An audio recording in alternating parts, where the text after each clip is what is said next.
Are you in a sticky pickle with your real estate contract and you need to get out? Well, today I'm going to tell you how.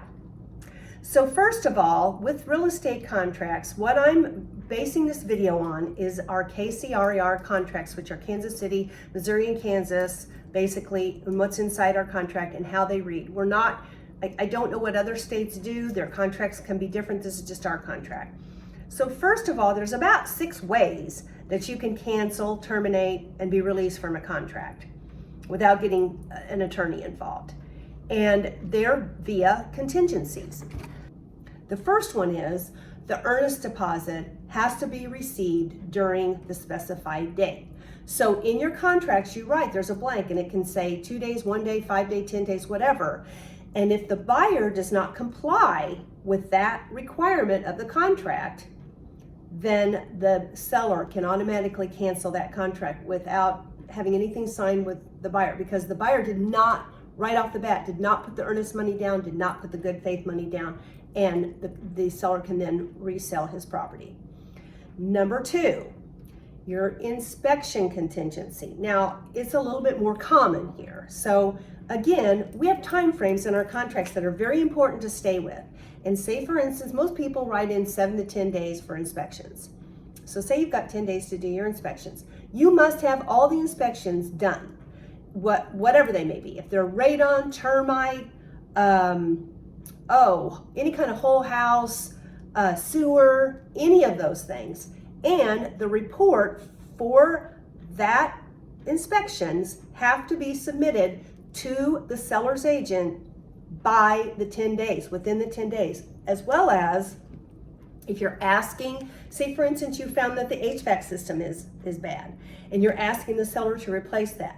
That's called a resolution of unacceptable conditions, and that has to be submitted with the inspection report, an inspection notice, and the resolution. The inspection notice can also say you're accepting the property as is, but it all has to be done within the 10 days. Now next, that seller has 5 days to renegotiate what you propose to them. If during that 5 days the seller says, I'm not fixing that HVAC system, and you cannot agree to resolve any issue there, both parties can cancel, but it has to be within the 5 days. If the buyer does not comply with that and has not been heard of during the first 10 days or the first 5 days, they lose their ability to negotiate or do anything with inspections. It's waived and they must go forward. Next up is number 3, which the seller refuses to make repairs. So say for instance, this time the seller did agree to fix the HVAC system. And so you get 2 weeks into the contract and you're asking the seller's agent as the buyer's agent, what's going on? Has the HVAC been fixed? We wanted a receipt, blah, blah, blah. And the seller agent says, well, the seller doesn't have any money and he can't do it and he's not going to put in the HVAC system. Again, the buyer can cancel at that time, get their earnest money back, and move on down the road.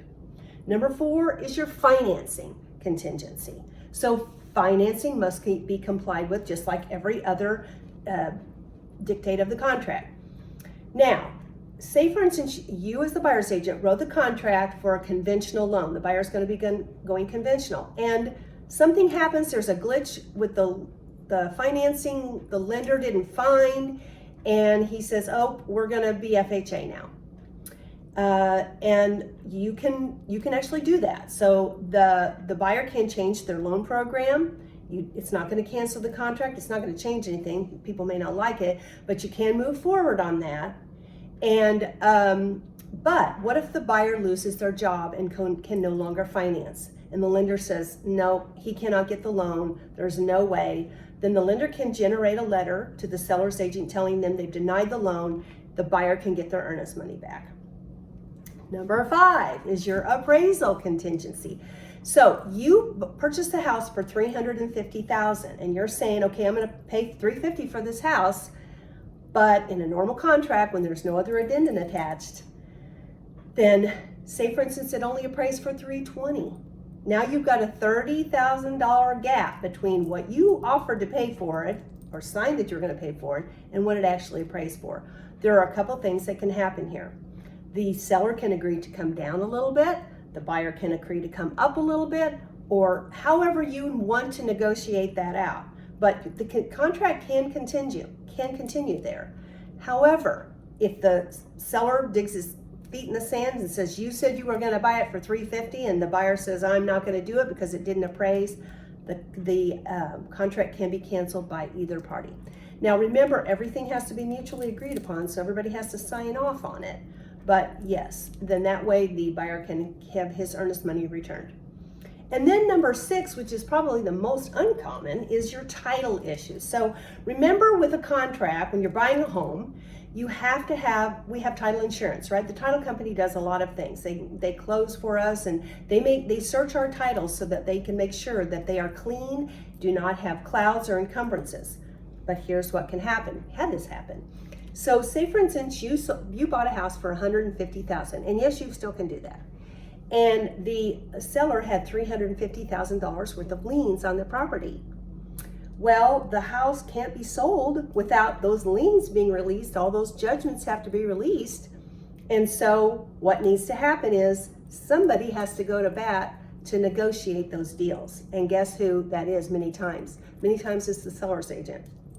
So just to add a side note, that's why it's really a great idea to have a really good top agent that knows how to negotiate and get those liens off, which we have, judgments and liens, and get them either reduced or taken off, and then the contract can go forward. However, say for instance, the seller was like, I don't have the money, I can't do it, and we couldn't work out with the lien holder to negotiate it.